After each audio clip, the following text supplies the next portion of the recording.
Ambalima bamanankan mɛnnaw Mali kɔnɔ ani Mali kɔ kan an ka foli ani waleɲuman dɔ bɛ ka taa kelen-kelen na bɛɛ lajɛlen ma fo yan fɔ sigiyɔrɔ la k'a fɔ ɲɛna ka bisimila ka bi bamanankan kunnafoni sɔrɔlen kɛnɛ kɔnɔ min bɛna walawalali caman kɛ aw ye Mali kibaruyaw ani diɲɛ fan wɛrɛ kibaruyaw la kalanso min ni o bɛ wele ko Centre d'études et de formation en informatique et business CEFIB o kalanso ɲɛmayaso ye kunnafoni di kɛnɛ dɔ sigi sen kan kunnafoni di kɛnɛ min ni a ɲɛnamayara CEFIB ma ɲɛma ba yɛrɛ fɛ ni o ye Sulemani Kulibali a kɛra ka bɛn tarata don octobre kalo tile 2 de ma CEFIB yɛrɛ kɔnɔna na Kɛnzanbugu Bamakɔ sigida 2nan kɔnɔ an ka mɔgɔ minnu tun bɛ Sherifila Jabaraniso tɔgɔ la Samayira Sanogo a n'a ka jatala Baba Keita fɛn min sɔrɔla u fɛ sigi kɔfɛ an ka jɛ an k'u lajɛ. San san dɔ de bɛ fara an ka sanfɛ kalanyɔrɔw n'an ko ma ko université olu ekɔlidenw caya kan walasa ka se ka o baara ninnu nɔgɔya o bolo min bɛ kɛ sababu ni bɛɛ bɛ se ka a ta fan dɔ ka sɔrɔ a ma kɛ ni gɛlɛya ye a ka kan an ka kalansen kuraw ta min bɛ kɛ sababu ni mɔgɔ bɛ to yɔrɔ jan na ka kalan kɛ e yɛrɛ kun n'an ko ma ko formation à distance walima ka fɛɛrɛw sɔrɔ minnu bɛ kɛ sababu ni ka kalan cogoyaw fɔ e ye ka sɔrɔ a ma kɛ ni gɛlɛya ye n'an ko ma ko plateforme e-learning o min bɛ kɛ sababu ni ka mɔgɔ to a bɛ se ka a yɛrɛ kalan ni ka taa fanw dɔn k'a sɔrɔ hali ni a tɛ kalanfa kɛrɛfɛ. Bon bi sigi kun ye mun ye komi an ka ekɔlisobaw kan ka kalan daminɛ sɔnni donc an y'a laɲini ka kunnafonilikɛlaw fara ɲɔgɔn kan pour que bɛɛ k'a dɔn k'a fɔ ko bi ko solution dɔ bɛ yen n'a bɛ f'o ma ko e-learning des universités du Mali ka solution bɛ yen donc ekɔlidenw bɛ se k'a utiliser et puis pour que ka dɔ fara u ka dɔnniya kan parce que comme aw yɛrɛ y'a ye présentation na cogo min na a solution in nafaba de b'a la a bɛ kalan nɔgɔya a b'a to an ka professeurs bɛ se ka formation bilali na a b'a to fana ekɔlidenw bɛ se ka kalan kɛ kuma bɛɛ à tous les niveaux donc comme sisan ordinateur ni tablettew dira ekɔlidenw ma donc an fana ko an fana ka laɲini de ka kuma nin fɛn kan ka sɔrɔ a bɛ yen donc pour que ekɔlidenw bɛ se ka a lasɔrɔ cogo min na. Ni kalansen kura ninnu bɛ kɛ sababu ni ka an ka sanfɛ kalan cogo yɛlɛma ka d'a kan ekɔliden caman de bɛ se ka o tɔgɔ sɛbɛn a plateforme na min b'a yira k'a fɔ ko a baara in a dama ka kan bɛɛ lajɛlen ye. Plateforme in ye jamana de ta ye donc jamana ta don donc a ka kan bi jamana ka fɛɛrɛ tigɛ fɛɛrɛ min b'a to ekɔlidenw a bɛ se ka se ekɔlidenw ma cogo min na donc o de don voilà donc an ye kɔni ye baara kɛ wa baara banna. A bɛ marché aw yɛrɛ y'a ye a bɛ marché cogo min na donc laɲini de sisan pour que jamana ɲɛmɔgɔw k'a lajɛ an bɛ se ka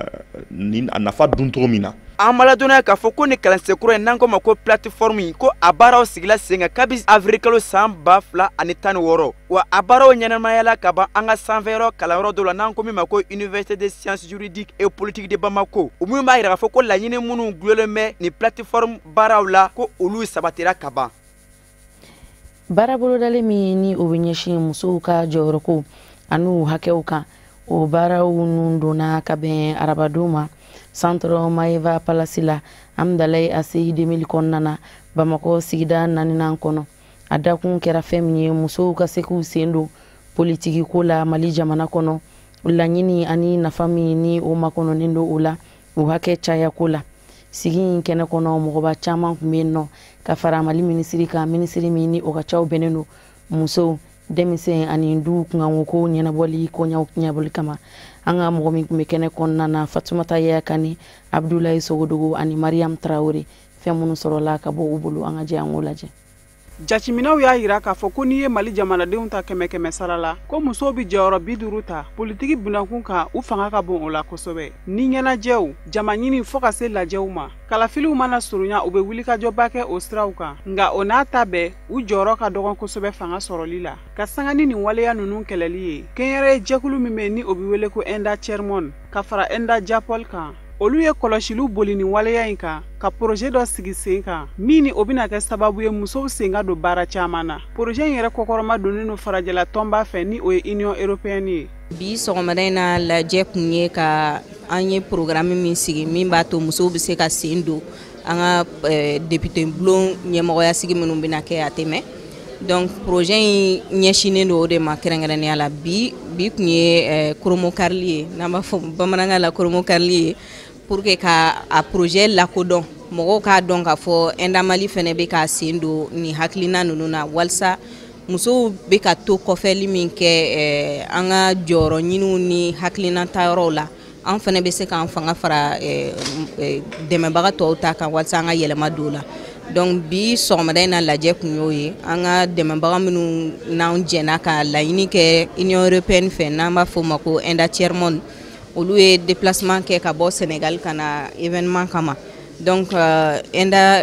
Union Européenne mɔgɔw fɛnɛ nana ani ministère de la promotion nana ka fara organisation de la société civile la parti politique service technique mairie gouvernorat mɔgɔw donc bɛɛ faralan kan k'an dɛmɛ an ka se ka ni baara in lawaleya projet in bɛna lawaleya Bamako kɔnɔ région de Kayi kɔnɔ ani Sikaso mara la donc an y'an ɲɛsin ni yɔrɔ saba ma barisabu ni Enda siɲɛ fɔlɔ ye ka sen don musow ka jɔyɔrɔ ɲini ko kuma la donc n'i bɛ o baara ɲɔgɔn sugu kɛ a ka kan i k'i fanga dan yɔrɔ la i bɛ se k'a lajɛ yɔrɔ min na i bɛ fɛ ka hakilina min kɛ n'a sɔrɔ jaabi b'a la walima jaabi t'a la o de y'a to an ye yɔrɔ saba in ta wa yɔrɔ saba in fana an m'a ta an kunfɛ an ye jateminɛw y'a yira k'a fɔ n'i ye mɔgɔ minnu kan ka kala fili n'i y'o jateminɛ a mɔgɔ fanba o bɛ bɔ Sikaso mara la ni Sikaso mara bɔra yen Bamako bɛ fara o kan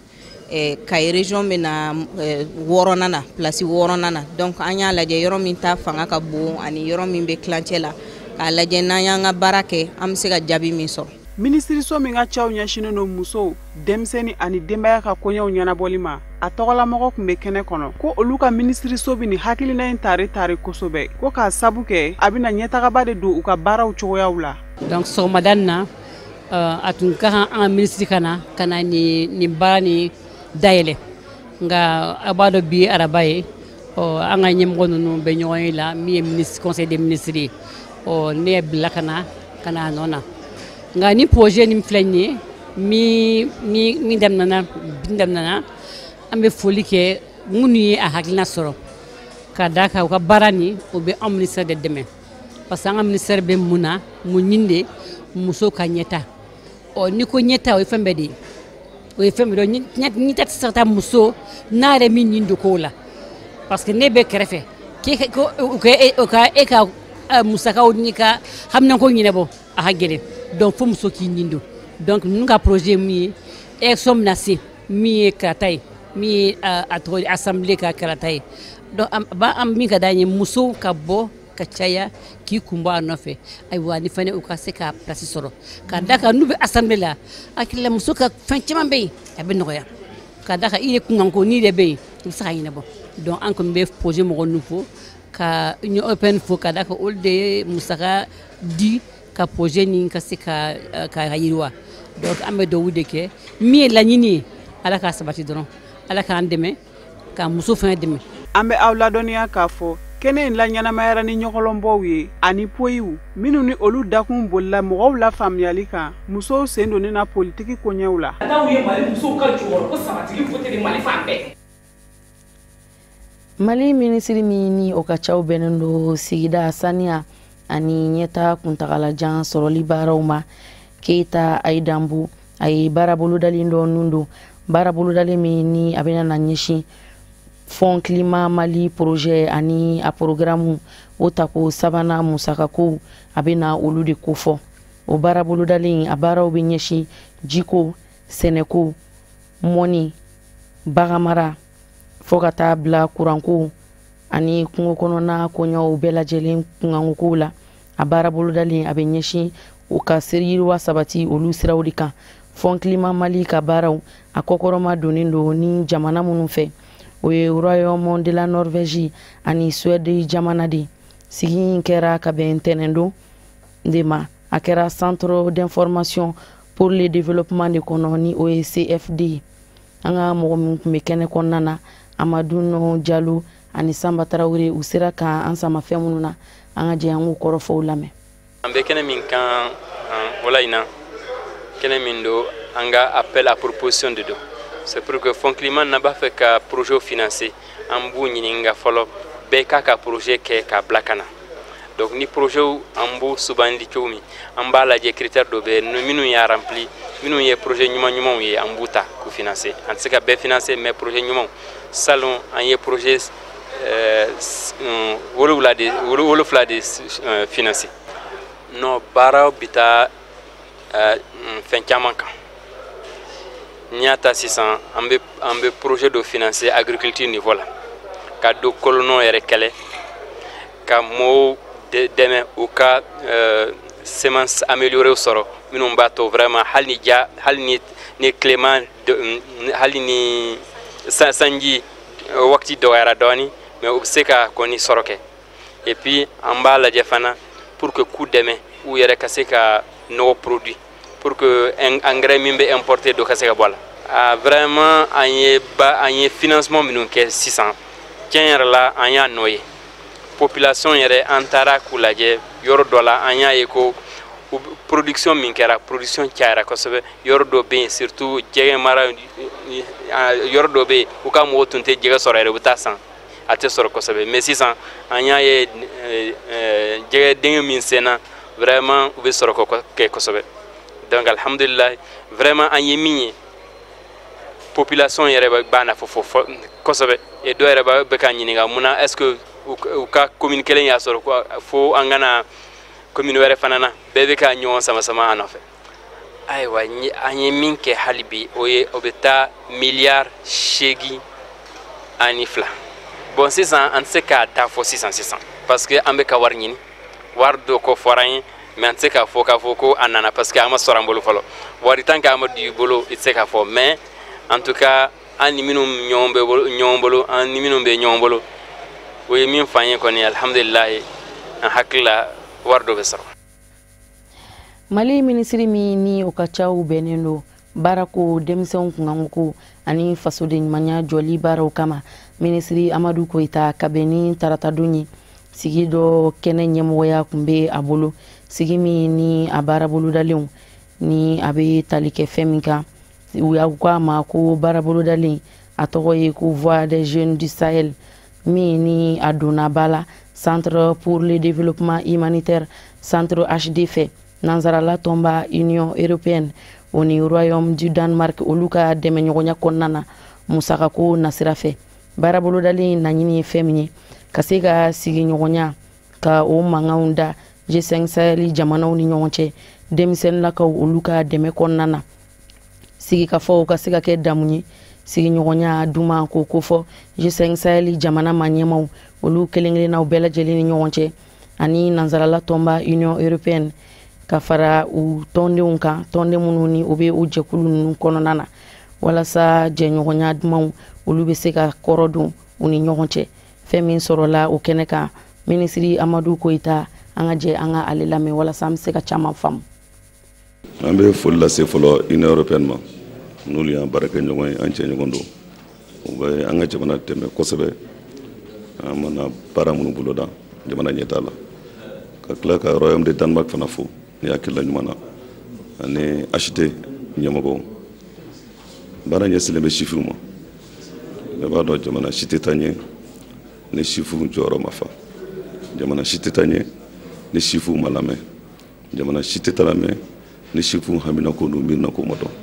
o de la HT ye ni hakilina sɔrɔ k'a fɔ la voix des jeunes du Sahel denmisɛnw kumakan Sahel kɔnɔna na ni denmisɛnninw kumana u tin bɛ to ɲɔgɔn na n'u kumana u bɛ bɛnko la n'u bɛnna ko la fɔ bɛnko la o ye damu ye donc ka hakilina ɲuman kɛ denmisɛnninw la phase fɔlɔ kɛra nin ye filanan ye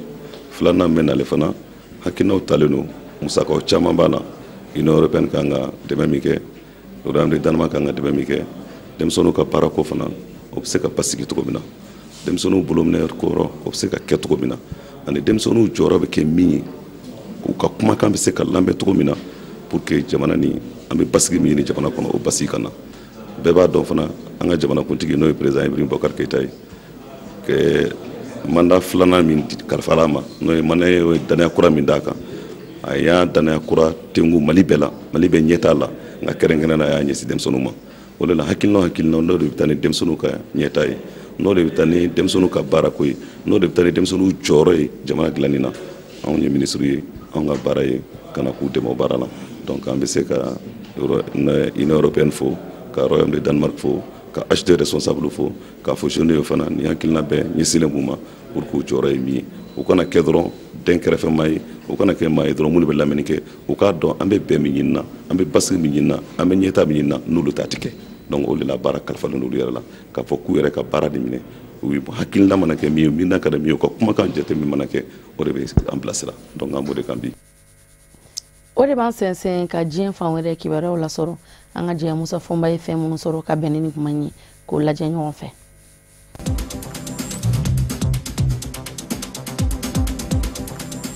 Farafina cɛcɛ kana jamana duuru minnu kɛmɛ ka kɛlɛbolo kelen bɔ ko G5 Sahel la ni a dagayɔrɔ bɛnkun bɛ marabolo duuru na mɔ Mali kɔnɔ Sevarikaw fɛ yen kɛrɛnkɛrɛnnen ɲɛna Moti mara la a yɛlɛmana Bamakɔ san 2018 juin kalo tile 29 Bamanjiw ye wulikajɔ kɛ ka sɛgɛrɛ ka maa min bɛ kɛlɛbolo ɲɛmaya la bi ni o ye General Anana Olo Sidi ye Mauritanie jamana de a ko G5 Sahel kɛlɛbolo dagayɔrɔ ɲuman yɛrɛ de ye Bamakɔ ye faaba don bawo k'i b'i to Bamakɔ ka se ka baara caman boloda fan caman fɛ kɛrɛnkɛrɛnni ɲɛna minnu bɛ taa kɛlɛ kɔnɔ G5 Sahel commandant y'a yira k'a fɔ G5 Sahel jabala ka yɛlɛma Bamakɔ siran tɛ k'a fɔ Bamanjiw de y'u diyagoya labɔ Sevare ko tɛ ko Bamakɔ de ye yɔrɔ min ni baaraw bɛ nɔgɔya G5 Sahel kɛlɛbolo bolo ka dagalen to yen a ko fɔ a ka faamu k'a fɔ Bamanjiw tɛ se ka G5 Sahel kɛlɛbolo gɛn ka bɔ fanji Sevare tɛ yɔrɔ wɛrɛ tɛ a ko Sevare G5 Sahel kɛlɛbolo daga yɔrɔ min kun bɛ yen kɛlɛkɛlaw kun tɛ a kɔnɔ u bɛ maa minnu wele ko technicien baara ɲɛdɔnma ŋanaw minnu bɛ se ka kow boloda ka nɔgɔya don baara taabolo la surasiw ye k'olu de kun bɛ yen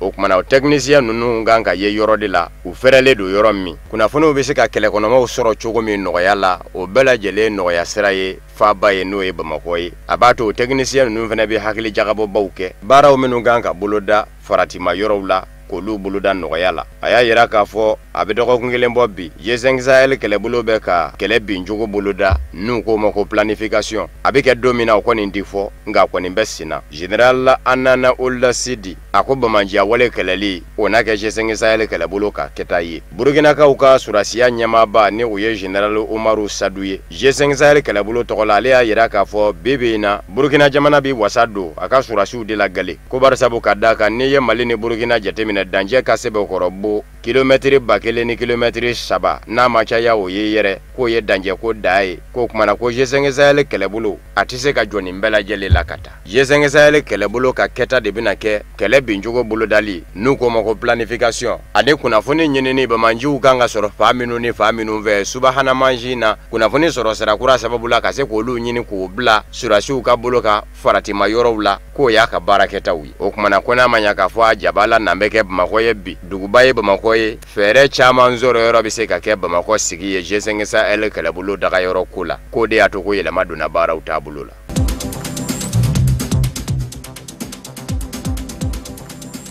Konobarikaw ka jamana kɔnɔ san 2016 marisi kalo la Bamanjiw ye wulikajɔ kɛ ka dugu dɔ sɛgɛrɛ ko Grand Bassam ka maa 19 bɔnɛ ani nani nka maa 37 jogin a don maa 10 ɲɔgɔnna minɛna dɔw ye malidenw ye u datugulen bɛ kaso la sigasigana ta mɛ ka ɲɛsin u ma k'a fɔ u senkun bɛ Bamanjiya wale in na u ka denbayaw jɔrɔn bɛ u kɛn bɛ fɛnɛ ka senɔw caya o ni Konowari maa ɲɛmaw cɛ ka taa se Mali maa ɲɛmaw ma u ka lapasatɔ dɔ yɛrɛ ye wele bila kɔsada in na ka ɲɛsin Mali kiri ko minisiri ma bawo ɲinan y'a san tilani dɔɔni ye maa ninnu datugulen don Abidjan kasobonba la nin ye musolaka dɔ ye min bɛ Pɔribuyi Kina ale y'a yira k'a fɔ den 2 de bɛ ale bolo denw fa bɛ kaso la bi ko in kun kɔrɔ a ka ca san 2 ye k'ale tɛ ka se ka foyi faamu ko la bilen ko bawo ko n'i y'ale yɛrɛ ɲininka ko min minɛn bɛ bi Bamanjiya wale kunkɔrɔ ko a yɛrɛ kun gɛn kun bɛ ka Bamanjiya sɛbɛkɔrɔ kɔn wa k'ale dalen don a la ko Bamanji tɛ ko fɛn yɛrɛ min bɛ senna bi k'ale yɛrɛ t'o dɔn bilen a denw fa kunga kumana ale b'a fɛ a ka bɔ a jɔrɔn bɛ bi ko nin y'a san 2 ni dɔɔni ye ko kiri ma se ka datugu ma mɛnna ni kunnafonidilaw wulila ka se Konowari maa ɲɛmaw ma k'u ɲininka u ka hakilinanta la jamana ɲɛmaw kɔni ma se ka fɛn f'u ye.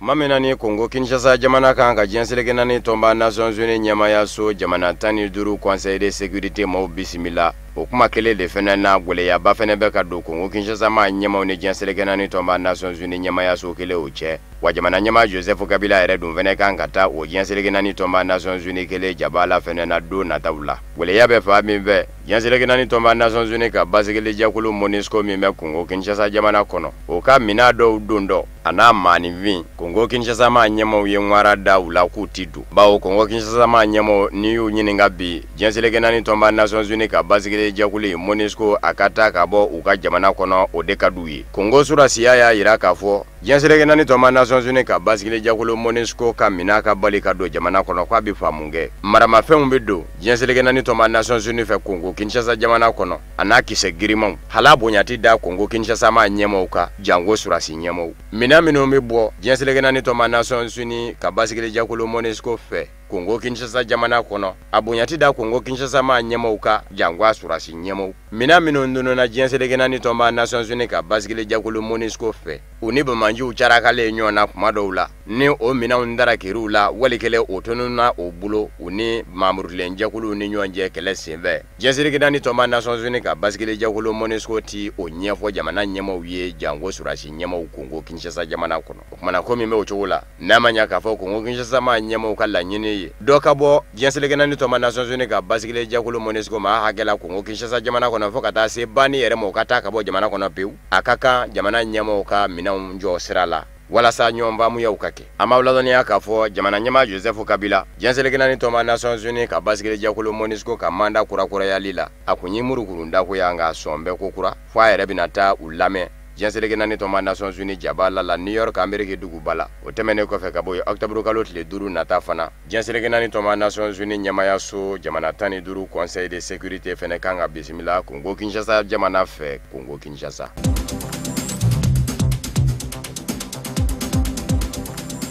hali b'o Congo Kinshasa jamana kelen kɔnɔ bi fangasinamatɔnw kɛmɛ ka kule bɔ fa bɛɛ lajɛlen la ko jamanakuntigisigi kalataw wasadensigi kalataw ni marabolo ɲɛmasigi kalataw minnu bɛna kɛ desanburu kalo tile 23 ko hali bi ko ka jateminɛ kɛ jamana ɲɛmɔgɔw b'a fɛ k'a kɛ ni mina min ye k'u ti jɛ n'a ye machine à voter i bɛ t'i bolo ŋɔni de taara mansin na k'o bɛ kɛ kɛlɛ ka kala ta ko namara natɔ don o tɛmɛnen kɔfɛ kalata sɛbɛnba fichier électoral fana k'a fɔ kalata ka kɛ ni o ye k'olu dan tɛ o fɛnɛ na tarata octobre kalo tile 2 fangasinamatɔnw warala ɲɔgɔn kan ka dantigɛliba kɛ k'a jira k'a fɔ jamana ɲɛma Joseph Kabila n'a ye kalata in jagoya karaba ni machine à voter ye ani bi kalata sɛbɛ ko ni fɛn min bɔra a ko la walikɛlen ni kalata bɔra jɔ a kɔrɔ ko mankan yera la k'a kana bala la tɛmɛnen kɔfɛ u y'a yira k'a fɔ Congo Kinshasa ma ɲɛmaw kɛmɛ ka dɛmɛ don ka ɲɛsin cɛbɔ ma cɛbɔ min ni jamana ɲɛma Joseph Kabila kɛmɛ k'o jira Shadari Ramazani jabaraninsoba min bɛ Congo Kinshasa jamana kɔnɔ k'o kelen dɔrɔn de ka fɛnw de bɛ ka jira ye k'o majamu fangasinamatɔn ɲɛma tɔw ka kow kɛtaw k'olu tɛ ka jira o kumana k'a bɛ wajibiya jamana ɲɛmɔgɔw ma u ka damakɛɲɛ don cɛbɔw ni ɲɔgɔn cɛ bɛɛ lajɛlen ka damakɛɲɛ jamana foroba fɛnw lasɔrɔ cogo la jango kunnafoni desira ko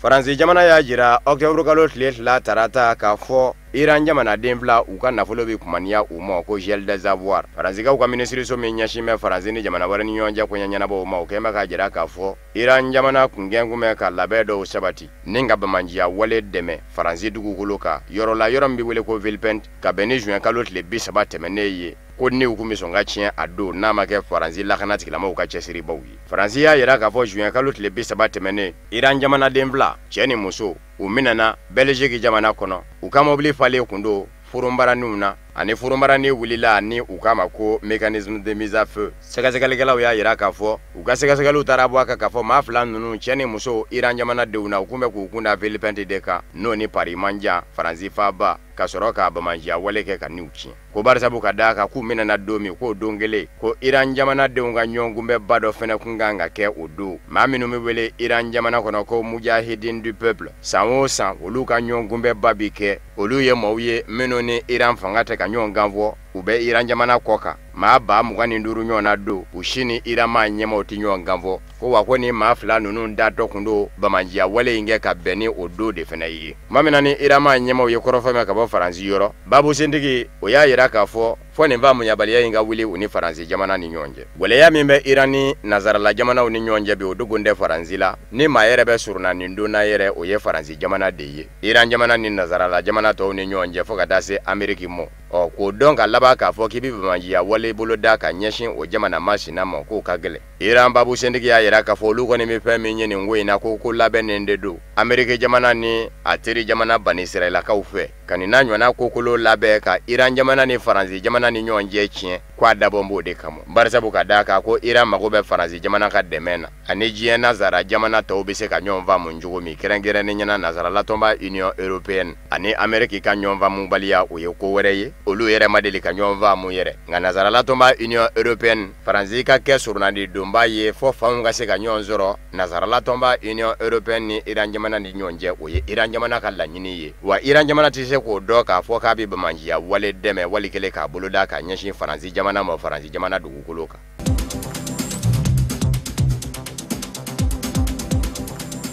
Emmanuel Macron k'o bɛ ka gwɛlɛya bolo o Faransi jamana kelen de don. A ka minisiriw kɔni bɛ k'a bila cogo min na u bɛ k'a bila ten. Nicolas Hulot ta kɛlen kɔfɛ a yɛrɛ ka minisiri min n'a dan b'o la ma bɛ se k'a fɔ a masurunama min bɛ yen ka tɛmɛ bɛɛ kan jamana ɲɛmaayaso kɔnɔ gouvernement kɔnɔ o de kɛn bɛ ka jira k'a fɔ e bɛ wala sɛmɛ ko in balala Emmanuel Macron na bawo siɲɛ gale kuma min na ni cɛkɔrɔba y'a da jira a la k'a fɔ ne b'a fɛ k'i bila koyi wa n ka baara bila sɛbɛn yɛrɛ filɛ Emmanuel Macron y'i ka to a ma ko n terikɛ ne dalen don i la n ka danaya b'i ka tɛmɛ n'i ka baara i ma sɔn i ka baara bila mɔ nka tarata minisiri min ɲɛsin bɛ jamana kɔnɔna koɲɛw ɲɛnabɔli ni u lakanani mɔ ministre de l'intérieur Gérard Collomb a ma ɲa min kɔ a kɛra o ye a y'a yɛrɛ Emmanuel Macron na k'a fɔ ale bɛ wala sɛbɛn. Nin sen in da ma fɔ Emmanuel Macron ye da ni da n'a ma ɲa k'a fɔ a ban bɛɛ da ni da mɔ a tɛmɛna ni kunnafoni diso ye ka sin ka jira k'a fɔ ale ye wala sɛbɛn i n'a fɔ Nicolas Hulot kun ye wala sɛbɛn cogo min ka to arajoso dɔ la kuma na o yɔrɔ in kɔni ma se ka bɛn Emmanuel Macron mɔ n tɛ n'i ka baara bila kɔni o kan do yɔrɔ bilen. Edouard Philippe min fɛnɛ ye minisiri ɲɛmaa ye ko in fɛnɛ balala o la minisiriw ka ladala lajɛ sigira araba octobre kalo tile 3 nɛgɛ ɲɛ 10 waati 10 heures Gérard Collomb kɔ. Fanga sinamatɔ minnu bɛ Emmanuel Macron ka fanga na bɛ Faransi jamana kɔnɔ olu kɔni kɛn bɛ k'a jira k'a fɔ maa tɛ Faransi kunna ja n'a kɛra k'i yɛrɛ masurunamaw k'i ka fanga tɛ boli u kan wali kelen i ka laɲini ye min ye k'u deli u ka ban i bolo k'o b'a jira k'a fɔ i ka mara man ɲi. Gérard Collomb y'a jira k'a fɔ ale bɛ bɔ gouvernement na ni ka ti wasa don Lyon mairie la a b'a fɛ k'a kɛ yen maire ye. Fɛn minnu kɛn bɛ ka Emmanuel Macron kɔni darajaw sɛbɛkɔrɔ bin bi politiki binna k'u ka bɛɛ n'ala ka kow b'a la min kun bɛ jamana ɲɛmaayaso kɔnɔ a ka lakanabaa do wa garde corps a ka kɔrɔsigi do wa maa tɛ dɔ o de taara ye a bɛ ka nisɔngoya taamana dɔ ba de bɛ dasi o ma bɛn hadamadenya hakɛlapasajɛkuluw mɔ kabini o kɛra sa Emmanuel Macron darajaw bira ka bi a ma bɔ karila ka nɛnɛ sɔrɔ minisiri min fɛnɛ sɛbɛkɔrɔ bonyanen kun do Faransi jamanadenw fɛ k'a sabu kɛ ko baara ɲɛdɔ bɛɛ la Nicolas Hulot o fɛnɛ sina k'i to arajoso kɔnɔ don dɔ a nisɔngoyalen ka sin ka jira ko ye wala sɛmɛ ka bɔ minisiriya la ten hali a ma suda Emmanuel Macron na maa minnu ye Faransi politiki bina ko jateminɛbaw ye olu caman kɛn bɛ ka jira k'a fɔ fɛn minnu ye François Hollande sɔrɔ k'o daraja bi o ka fanga kɔnɔ k'o de fɛnɛ bɛ k'i sɛnsɛn ka Emmanuel Macron sɛgɛrɛ bi ko bawo ko maa tɛ a bolo a ka fanga bɛ boli maa min kan wali kelen maa tɛ bolo danayama la min bɛ se k'a lamɛn ka sɔn a ta mɔ ka to a nɔfɛ ni maa min kɛlen lɛni ye ka wala sɛmɛ a jigilamaaba de kun do maa fɔlɔ yɛrɛ min dara Emmanuel Macron na k'a fɔ n bɛ tugu a kɔ a bɛ se ka kɛ jamana ɲɛmaa ye kabini tuma min na maaw sigalen don a la Gérard Collomb do.